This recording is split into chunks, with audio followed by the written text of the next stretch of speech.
Swastiastu, Pak. Om Swastiastu. Begini Bapak, dalam rangka memenuhi tugas dalam pendidikan guru penggerak yang sedang jalani Bapak ya. Hari ini saya akan melaksanakan wawancara dengan Bapak terkait dengan pengambilan keputusan yang berhubungan dengan dilema etika dan rujukan moral. Mungkin saya akan menyita sedikit waktunya Bapak, bisa Pak ya? Ya. Jadi ya langsung saja ke pertanyaan Bapak ya. Pertanyaan yang pertama itu Bapak, selama ini bagaimana Bapak dapat mengidentifikasi kasus-kasus yang merupakan dilema etika dan rujukan moral Pak? Itu ya. Dalam rangka mengambil suatu keputusan ya. Dan dapat memilah dulu ya mana kasus-kasus yang merupakan dilema etika, mana keputusan yang merupakan rujukan moral ya. Yang perlu kita ketahui dulu, keputusan yang merupakan suatu dilema etika, di mana suatu kasus yang kita miliki ya, yang suatu ada kasus misalnya ya, yang termasuk dilema etika itu kan kasus itu sama-sama merupakan harus kita ambil kan gitu ya. Nah, ini suatu keputusan yang perlu kita ambil. Sedangkan di lain pihak juga ada suatu kasus merupakan suatu hal yang betul-betul juga perlu kita laksanakan. Nah itu dilema kan gitu ya. Nah sekarang bagaimana pengambilan keputusan? Ya kita lihat dulu mana yang perlu kita prioritaskan, mana yang lebih baik ya, supaya itu tidak menabrak suatu aturan ya. Kita lihat dulu aturan ya. Oh ini sama-sama penting, mana yang lebih penting?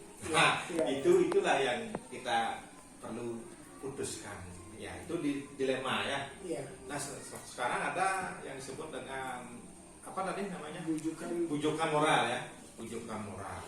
Nah kasus itu sudah tentu sedikit memaksa kan ya, sedikit memaksa. Soalnya itu dia ingin seperti ini walaupun di aturan tidak ada. Nah bertentangan dengan aturan itu, kita sebagai pengambil suatu keputusan tidak serta-merta bisa kita mengabulkan permintaan itu. Kita lihat dulu aturan yang ada apakah benar, apakah boleh kita laksanakan itu. Nah kalau tidak boleh ya kita abaikan saja. Seperti itu mungkin pengambilan keputusan antara dilema etika dengan rujukan moral. Seperti itu. Terima kasih Pak. Untuk pertanyaan selanjutnya Bapak, selama ini bagaimana Bapak dalam pengambilan keputusan di sekolah kita Bapak, terutama kasus-kasus di mana ada dua kepentingan itu yang sama-sama benar atau sama-sama mengandung nilai kebajikan Bapak? Kalau seperti itu permasalahannya ya. Artinya suatu kasus sama-sama ada nilai benarnya ya, nilai benarnya sama seperti apa yang sampaikan tadi itu. Kita lihat dulu skala prioritasnya ya. Kalau ini lebih penting rasanya dan ada manfaatnya untuk kita bersama, khususnya kita di lingkungan sekolah kita, nah itu yang perlu kita ambil dulu. Walaupun itu sama-sama bagus misalnya, ini sama pentingnya ya, pasti ada yang lebih penting ya. Artinya yang terbaik ya. Itulah kita putuskan. Selanjutnya Bapak, langkah-langkah atau prosedur seperti apa yang biasanya Bapak lakukan selama ini untuk mengambil keputusan? Ya, langkah-langkahnya pertama ya, kalau ada suatu kasus misalnya ya, ada kasus yang datang misalnya ada masalah di sekolah kita misalnya ya kita harus telaah dulu apa masalahannya ya. Misalnya jangan kita tergesa-gesa mengambil suatu keputusan. Kita harus runding dulu sama teman sejawat, sama teman guru, minta masukan. Ya kalau sudah sama-sama memberikan masukan, yang mana yang lebih tepat, mungkin kita remuk bersama, yang lebih tepatlah kita laksanakan. Nah itu langkah yang kita perlu laksanakan dalam mengambil suatu keputusan. Pertanyaan selanjutnya Bapak, hal-hal apa saja yang selama ini Bapak anggap efektif dalam pengambilan keputusan pada kasus-kasus dilema etika Bapak? Yang paling efektif, Iya, Pak. paling efektif dalam mengambil suatu keputusan itu, ya pertama kita tampung dulu suatu masalah kasus, ya. Terus kita telah dan kita runding dulu. Bayangan keputusan itu tidak bermanfaat bagi kita ya. Harusnya kita ya berkolaborasi bersama teman-teman untuk mengambil suatu keputusan supaya keputusan yang kita ambil itu benar-benar efektif, benar-benar bermanfaat bagi kita, tidak melabrak aturan dan sebagainya. Ya. Baik, terima kasih Bapak. Kemudian hal-hal apa saja yang selama ini merupakan tantangan Bapak dalam pengambilan keputusan pada kasus-kasus dilema etika Bapak? Tantangannya seperti apa kira-kira? Tantangannya ya. Ini benar-benar ya ada ya suatu kasus yang merupakan sama-sama yang perlu kita ambil ya. Ini merupakan satu tantangan benar. Nah misalnya ada seorang siswa misalnya bermasalah di sekolah kita ya. Ini kita perlu juga mengambil suatu keputusan bagaimana untuk meluruskan seorang siswa itu supaya jangan dia semena-mena tingkah lakunya biar sesuai dengan aturan yang kita buat di sekolah. Sedangkan di sisi lain ada juga misalnya satu orang tua yang meminta anaknya yang perlu diprioritaskan gitu, prioritas seperti itu. Nah, skala prioritas itu mana yang akan membawa kebaikan bagi kita bersama. Nah, itu yang perlu kita pertahankan. Jangan semata-mata kalau kita baik pada orang tua, nah, siswa itu yang kita munculkan. Jangan itu. Kalau itu misalnya melawan aturan, ya kita cut saja. Seperti itu. Ya, ini lebih ke lihat karena keadilannya Keadilan, ya. Aturan yang berlaku Bapak ya. Baik Bapak, apakah Bapak memiliki sebuah tata kala atau jadwal tertentu dalam sebuah penyelesaian kasus dilema etika Bapak? Atau apakah Bapak langsung menyelesaikannya di tempat atau memiliki sebuah jadwal untuk menyelesaikannya, bentuk atau prosedur apa yang biasanya Bapak jalankan Bapak? Nah, menurut Bapak sendiri ya, kalau mengambil suatu keputusan itu sah-sah saja semuanya itu.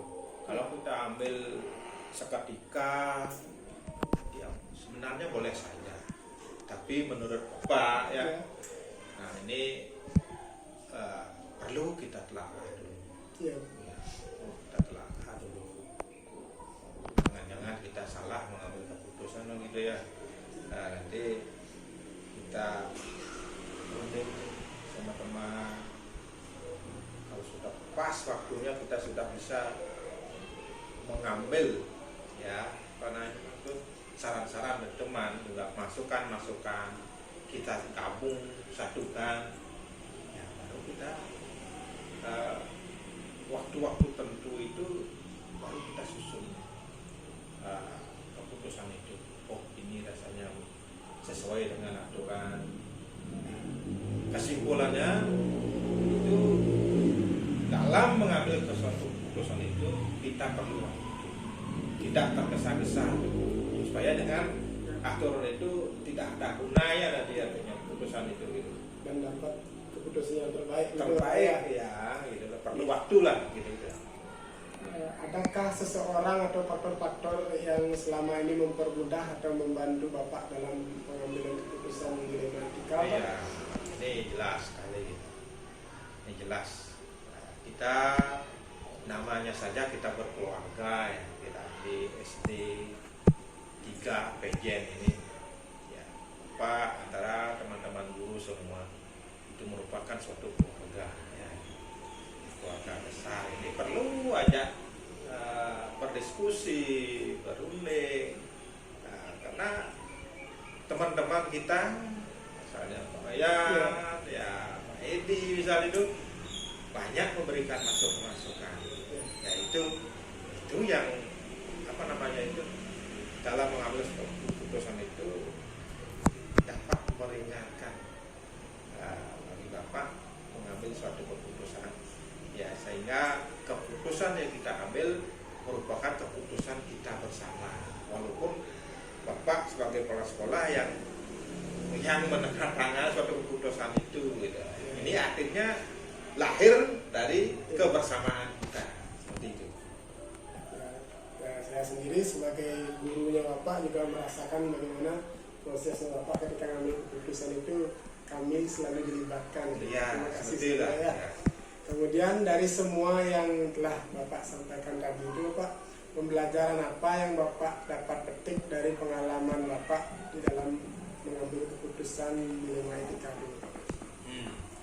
Pelajaran yang dapat kita petik di dalam mengambil suatu keputusan yang merupakan suatu dilema etika ya, yang mana keputusan itu sama-sama pentingnya, ada unsur kebaikannya ya.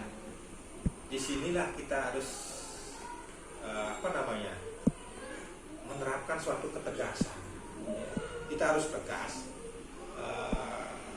memutuskan sesuatu, walaupun itu ada sama-sama ada unsur baiknya. Mana yang lebih baik? Nah, mana yang akan membawa kebaikan bagi kita semua, bukan perorangan. Kita untuk mengutamakan kepentingan bersama, kepentingan kelompok ya. Itu yang menurut Bapak itu merupakan suatu pelajaran yang amat penting sekali di dalam melakukan mengambil suatu keputusan.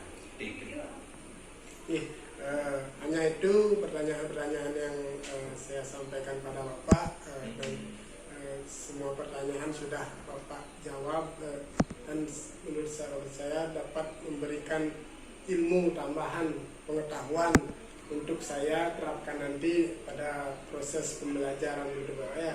Jadi saya mengucapkan terima kasih banyak atas waktu Bapak, pemaparan Bapak. Mudah-mudahan ini dapat bermanfaat untuk kita dan juga untuk kemajuan sekolah kita Bapak ya. Sama-sama lah, kita perlu bersama-sama untuk memikirkan kepentingan kita bersama juga gitu ya. Terima kasih banyak Bapak ya. Tutup dengan Pramo Santi Bapak. Om Santi Santi Santi.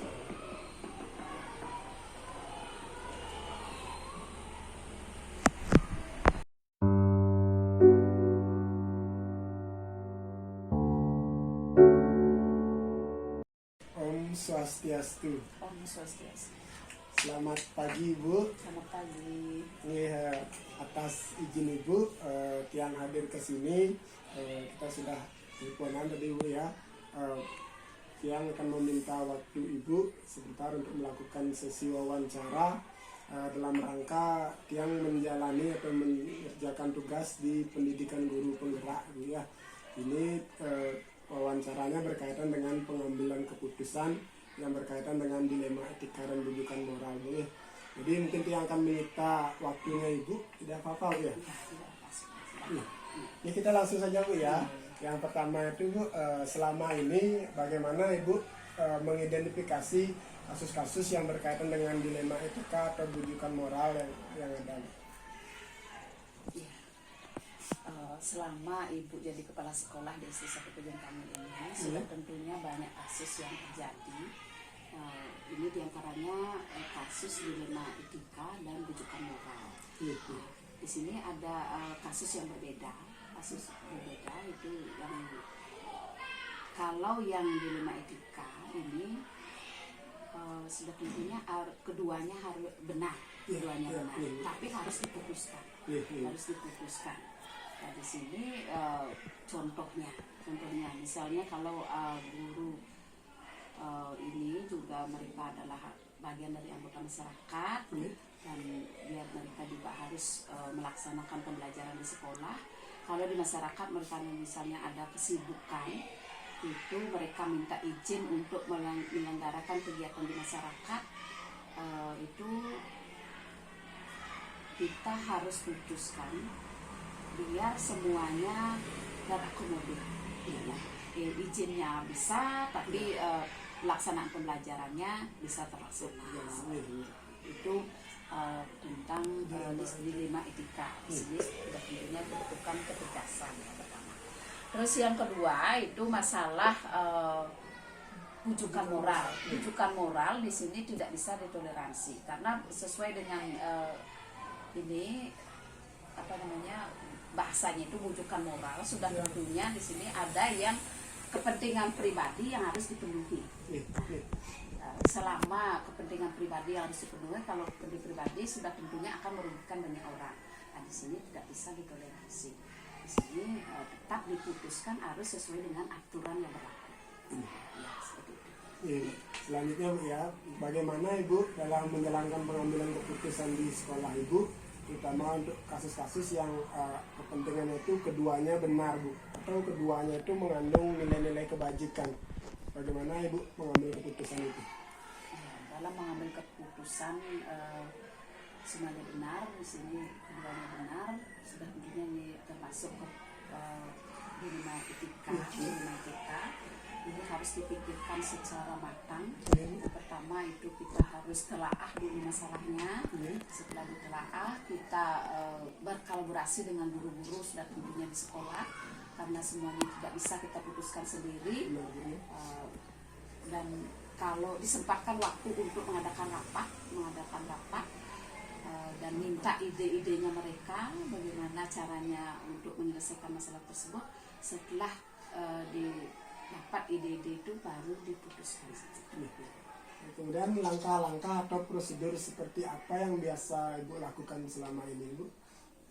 Dalam pengambilan keputusan tersebut? Sama dalam mengidentifikasi langkah-langkahnya juga seperti itu. Itu yang pertama adalah menelaah masalah. Terus yang kedua mendiskusikan masalah dengan pihak guru-guru di sekolah. Menampung semua ide-ide, setelah itu menimbang ide yang bisa mengakomodir semua keputusan, baru diputuskan. Gitu ya. Kemudian hal-hal apa saja yang selama ini Ibu anggap efektif di dalam mengambil keputusan tersebut Ibu? Hal-hal yang paling efektif dalam pengambilan keputusan itu sudah tentunya kita warga negara Indonesia itu yang pertama sekali musyawarah yang terpenting. Musyawarah yang penting di sini adalah berkolaborasi dengan guru-guru karena sudah dipikirkan dengan banyak kepala, itu sudah idenya banyak dan bisa diputuskan bersama. Jadi tadi hal yang efektif, sekarang tantangannya dalam pengambilan keputusan itu mungkin ada Bu?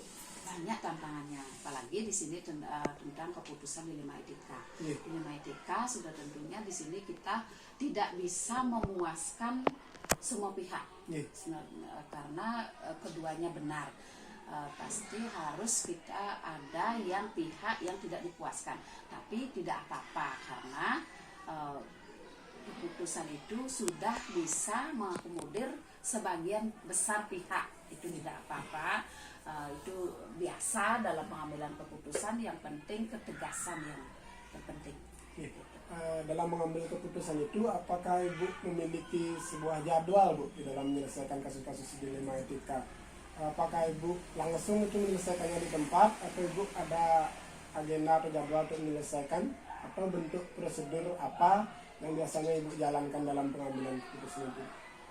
Jadwal, harus ada jadwal, karena keputusan itu tidak bisa kita putuskan langsung. Sudah tentunya pertama kita harus pikirkan, menimbang apa yang harus diberikan solusi untuk keputusan itu, dan didiskusikan, terutama berkolaborasi dengan guru-guru, berjadwal.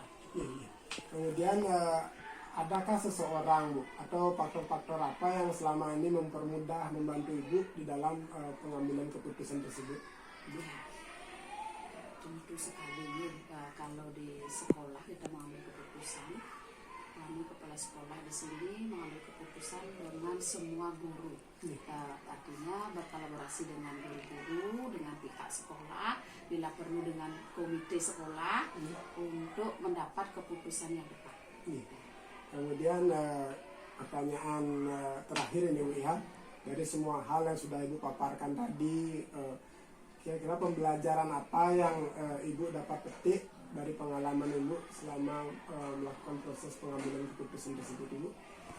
Ya, pelajaran yang dapat dipetik di sini adalah ke bawah suatu keputusan, terutama sekali keputusan yang menyangkut dilema ITK, itu tidak bisa memuaskan semua pihak. Jadi sudah tentunya ada pihak yang tidak terwakili di sini. Tapi tidak apa-apa, yang penting di sini adalah ketegasan dalam mengambil keputusan. Baik Ibu, hanya itu deretan pertanyaan yang saya sampaikan pada Ibu. Jadi saya dapat menangkap keputusan-keputusan yang Ibu ambil sangat bijaksana sekali, Bu, ya. Mudah-mudahan apa yang Ibu paparkan tadi itu dapat bermanfaat juga bagi saya, bertambah ilmu saya, kemudian mampu menerapkan di lingkungan sekolah, utamanya dalam hal memimpin sebuah proses pembelajaran, ya. Jadi Tia mengucapkan terima kasih banyak atas waktu Ibu karena sudah berkenan di wawancara. Mudah-mudahan apa yang dilakukan ini bermanfaat untuk semua dan untuk pendidikan, ya. Terima kasih. Yang akhir dengan Pranama Santi, Bu, ya. Om Santi Santi Santi.